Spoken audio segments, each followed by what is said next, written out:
Good evening, everyone. Ryan here with Condo Q's once again with my lovely co-host. Hi, I'm Sandy Wagner, President of Vancouver Island Strata Owners Association. Right, yes, and I'm the founder of Condo Clear Services.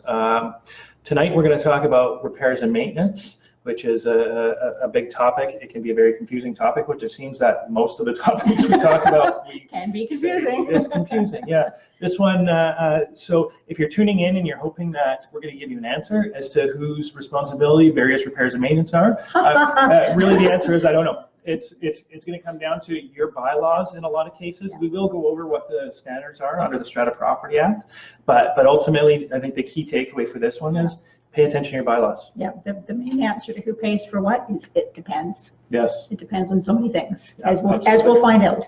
Absolutely. Yeah. So before we get going on that topic, just a quick rundown on what Condo Q's is. Essentially, we're doing this segment, trying for twice a month. We did miss the one at the end of May last month, or April. End of April. I was away, so that was unfortunate, but we're aiming for 2 segments a month, the second and fourth Tuesday. And essentially we'll talk about various topics, whatever the topic of the day is, for about 15 minutes. And then we'll open it up to questions. Absolutely. Yeah. So yeah, if you have any questions, by all means, leave them in the comments. If you have questions, if you're watching this recorded and you have questions, still leave them in the comments. We do monitor that. So somebody will try and get back to you with an answer, or at least point you in the right direction. Point you in the right direction, especially for this particular topic. Yes. Because as we said, the answer is, it depends. Absolutely. So with that out of the way, repairs and maintenance. So there's kind of 3 main factors that we're considering when we're looking at repairs and maintenance, and that's the location of where the repairs are needed. You have your strata lot, you have limited common property, and you have common property. And there's different responsibilities with each one of those. Exactly, yeah.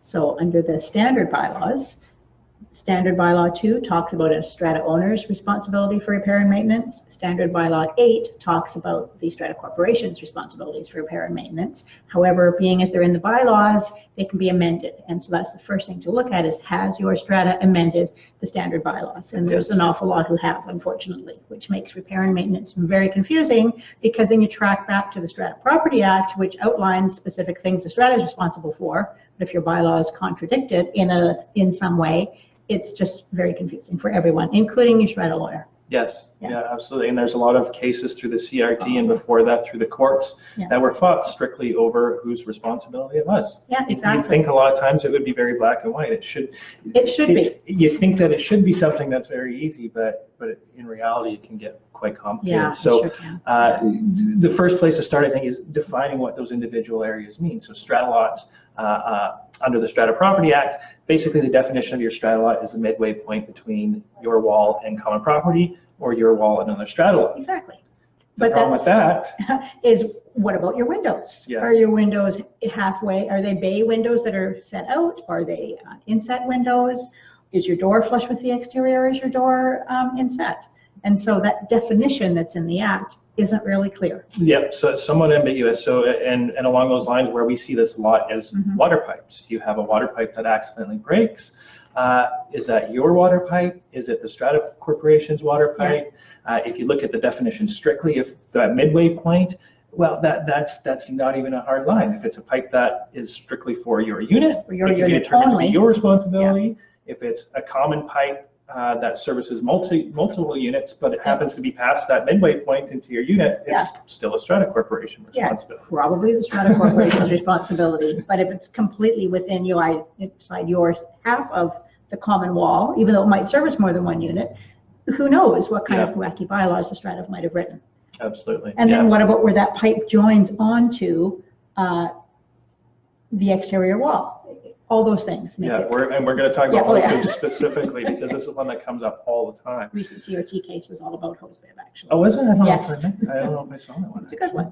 Okay. It was a good one. So yeah, that's the definition of a strata lot. Of course, limited common property is another big consideration when you're looking at repairs and responsibilities. So these are things in most modern stratas, your decks are limited common property. Most of the time, Most of the time, And basically the way that that's defined, this standard definition is it's common property that's designated for the exclusive use of one or more strata lots. Exactly. So like your deck, it's not owned by you, but you have a shared responsibility with the strata corporation. And typically the way that breaks down is if it's repairs and maintenance that's needed more often than once a year, it's the owner's responsibility. If it's less often than once a year, which that phrase in and of itself is quite confusing, Yes. then it's the strata corporation's responsibility. So to break that down. So sweeping, washing, that's your responsibility in most cases, unless your bylaws say otherwise. Clearing the drains is a big one. Yeah, that's right. Clearing the drains is a huge one. I don't have a drain on my deck, so Yes. I always forget about that one. Yes. But yes, but the type of maintenance that happens on a irregular basis, like resurfacing the deck or patching repairs. Repairing the railings. Yeah, the railings, any of that, that's typically the strata corporation's responsibility. Yeah. Unless they've amended those bylaws. Exactly. And I hope your strata hasn't. If you have, it's just bad.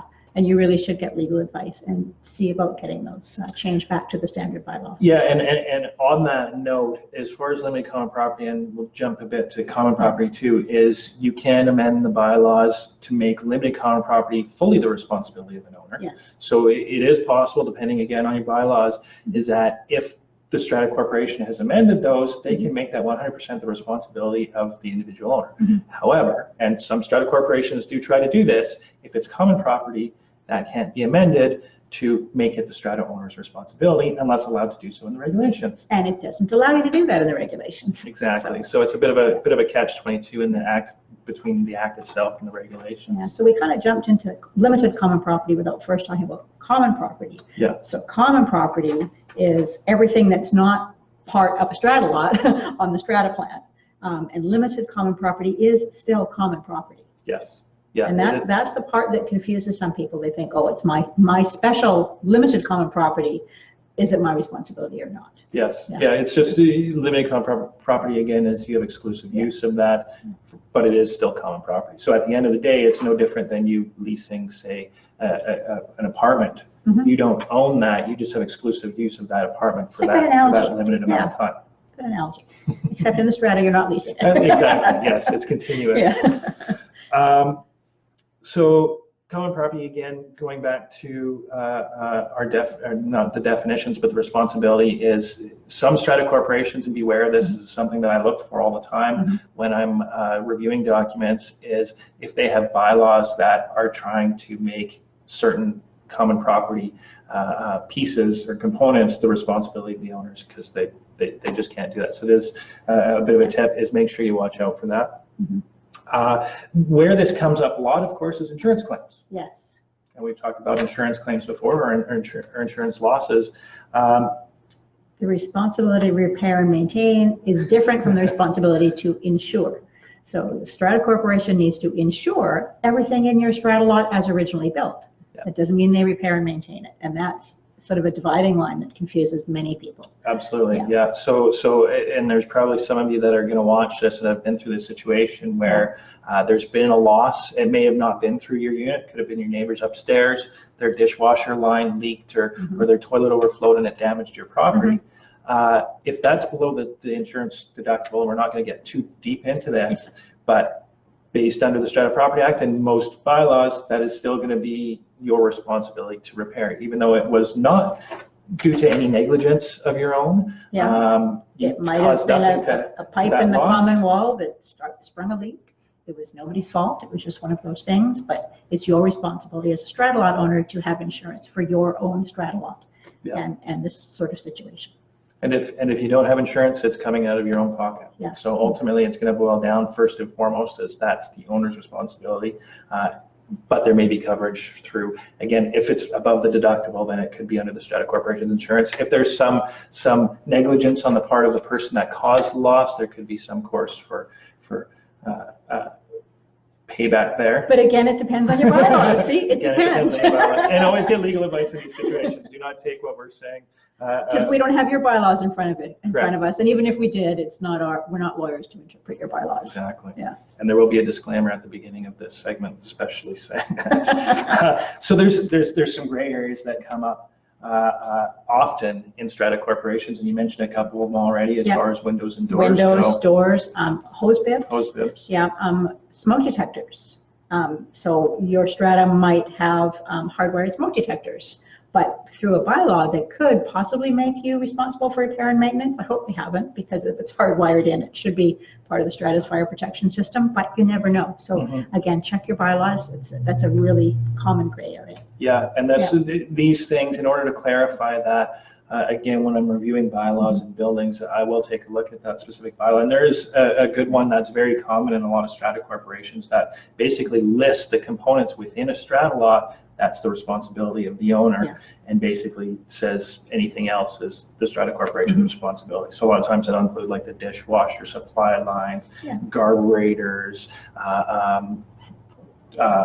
washer and dryer, the diverter valve within the wall for your shower. There's things of that nature that are clearly defined in the bylaws, which most of the time it's likely they have that bylaw because they've been through that situation once, and it probably costs They just want to them make it money, clear who's responsible. and they decide to make it clear. So if you're on a council or within a strata corporation, now have a look at your bylaws. If you don't have a bylaw that specifically lays that out, talk to a strata lawyer and get that drafted, because it's just going to save you guys a lot of headaches in the long run. Absolutely, and there's certainly pros and cons to whether it's you leave it strata responsibility or owner responsibility if it's inside the strata lot, because if the strata takes responsibility, they also take on the liability.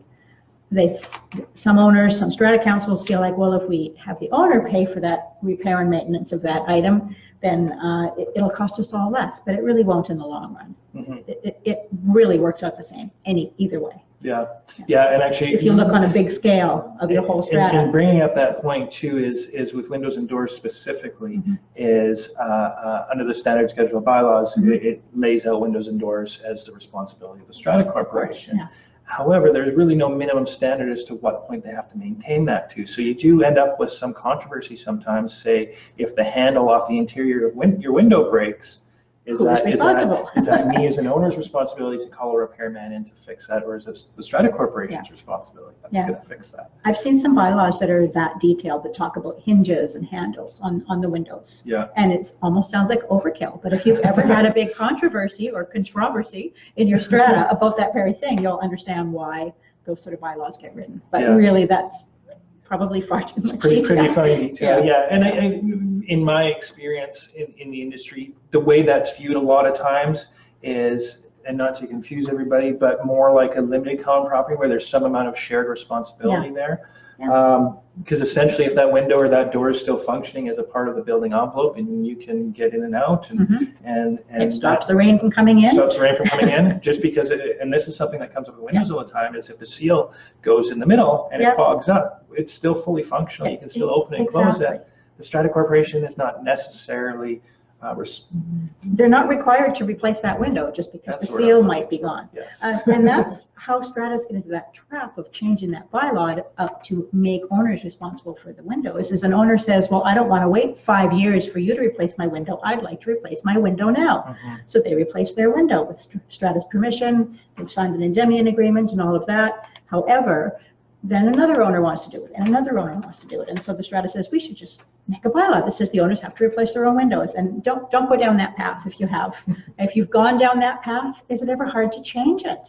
It's very difficult, especially when you come into things like depreciation reports, is trying to forecast for replacing those items.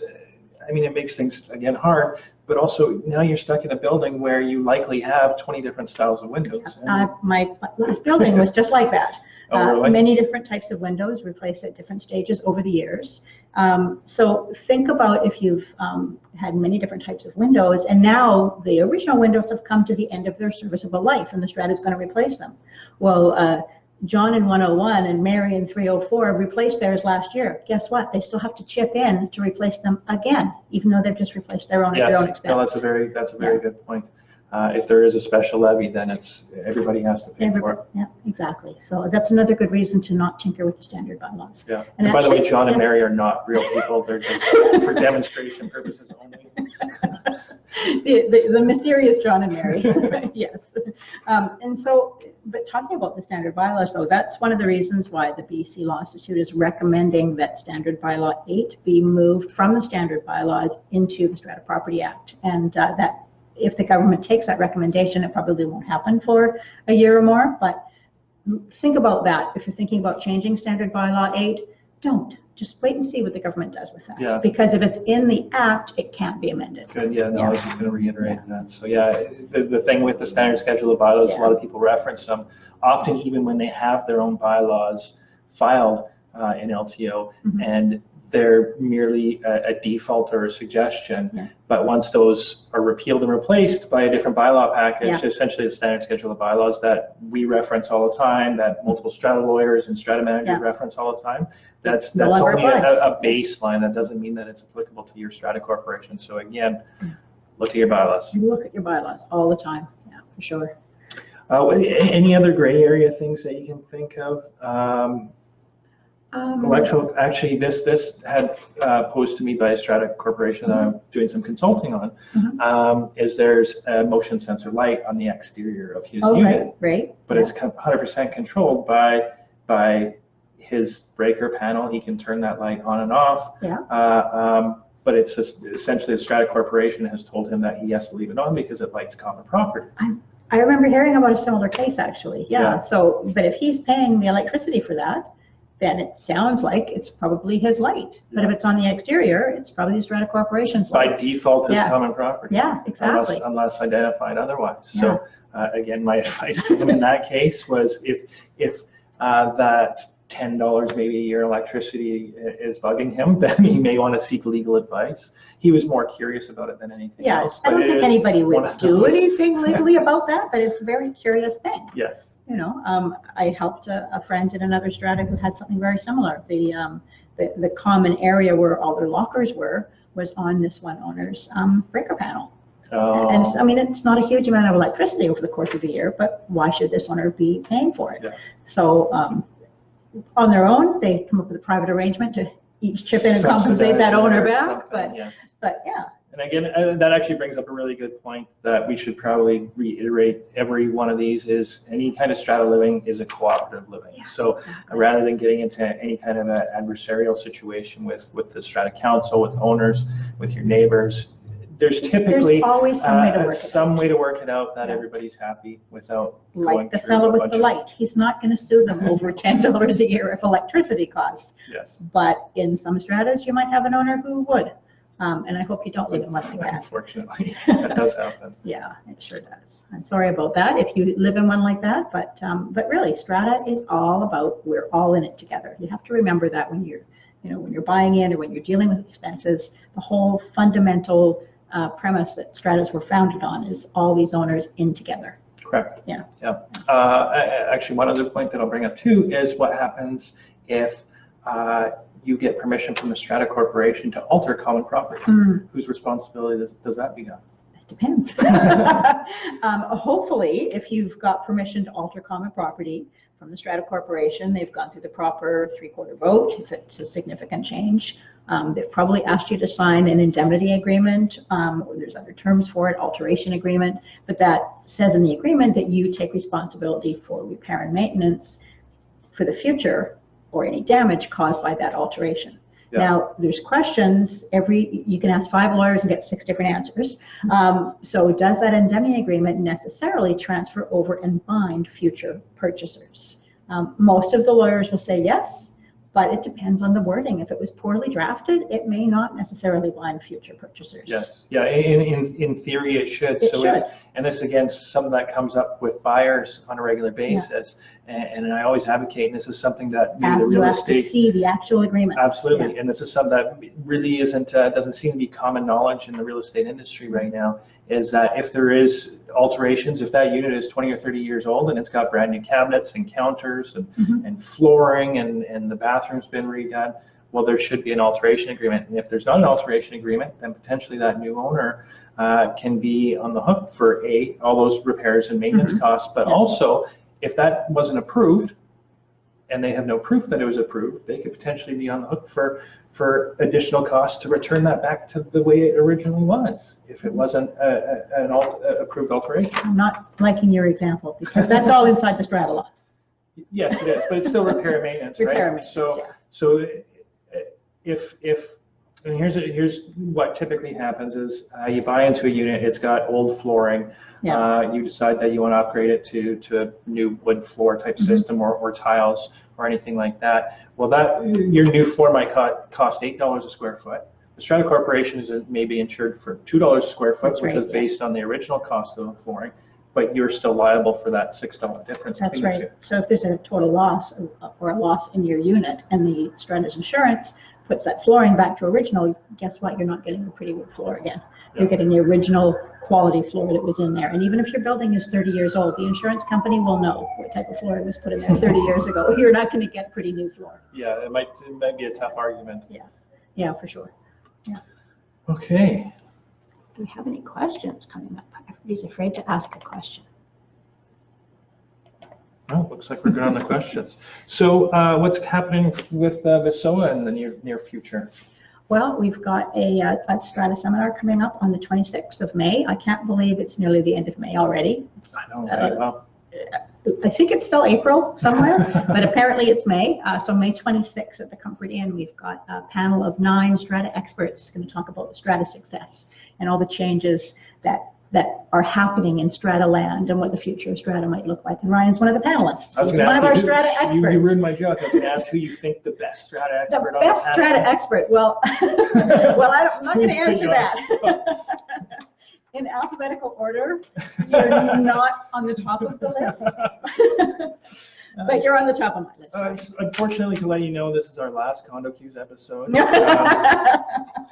Yeah, no, it's going to be a very, very exciting panel. Really we're going to talk about the state of the industry today, where we think it's going in the future, what changes might be coming down the pipeline.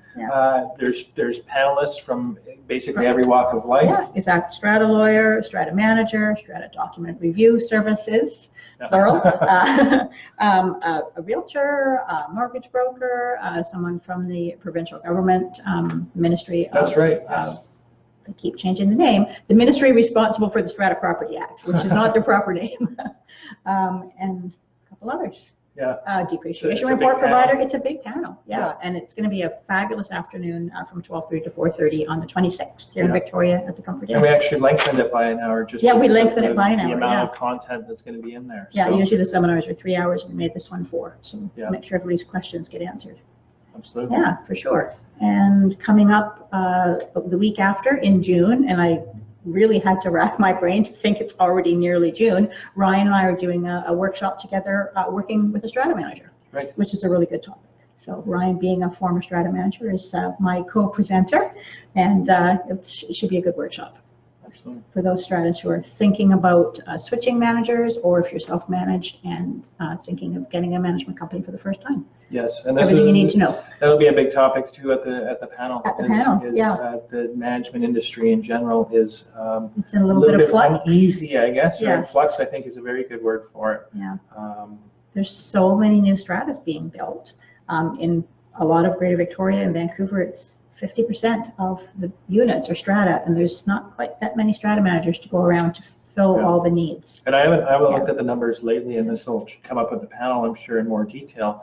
But for the beginning half of this, I shouldn't say the beginning half, the first quarter, compared with the last quarter of last year, we had actually lost about 25 licensed strata managers in the province. Which 25 doesn't sound like a lot, but when you think about each strata manager might typically have 20 properties they look after, and each of those properties could have 100 owners. That's an awful lot of strata owners who could be without a strata manager. Absolutely. When you're looking at, there's only slightly above 1,000 in the whole province. 25 is a fairly big percentage of that. To be losing, especially when so much of the new construction is strata properties. So what we're seeing a lot is we're just beginning to see it more here in Victoria, but it's something that I think has been more prevalent in Vancouver. For sure. Is smaller strata corporations are having a hard time getting management. And if they can't even find a manager that's willing to take them on, then typically they're paying an inflated price. Because ultimately, from the management company's perspective, they make a lot more money. The economies of scale are greater to manage a 200-unit building than there is a 50-unit building. Of course, yeah. So, and a lot of times it's a similar amount of work too, depending on what's going on in the building. Exactly, yeah, for sure. So that's one of the many topics we'll cover at that seminar, and we'll go into detail on that workshop. Absolutely. Yeah. What else is happening? What's happening with you, Ryan? Oh, here we go. We've got a question. The gas Susan fireplace is Marcelli. considered common property. Fireplace is considered common property. I'm sorry to tell you, Suzanne, it depends. Yeah. It's probably not common property, but you most likely have something in your bylaws that talks about the responsibility for repair and maintenance of the gas fireplaces, because it's a safety concern if it's not addressed in your bylaws, but check your bylaws. Yes, I would agree with that. Typically, it's going to be an owner's responsibility. Again, check your bylaws. Typically, what we see is owner's responsibility, but a lot of strata corporations They will put in say specific things that about how often. there are requirements that you need to get them inspected Yeah. once a year, get them inspected twice a year. Some strata corporations will even go so far as saying, this is your responsibility, you're responsible for the repairs and maintenance. However, the strata corporation will pay for the inspection and just this, making sure that there's a minimum standard as far as safety goes. Yeah, exactly. So I hate to keep saying it, but check your bylaws. And when a strata has a problem owner causing a legal fee to the strata community, is there a way to require or make people not be so argumentative?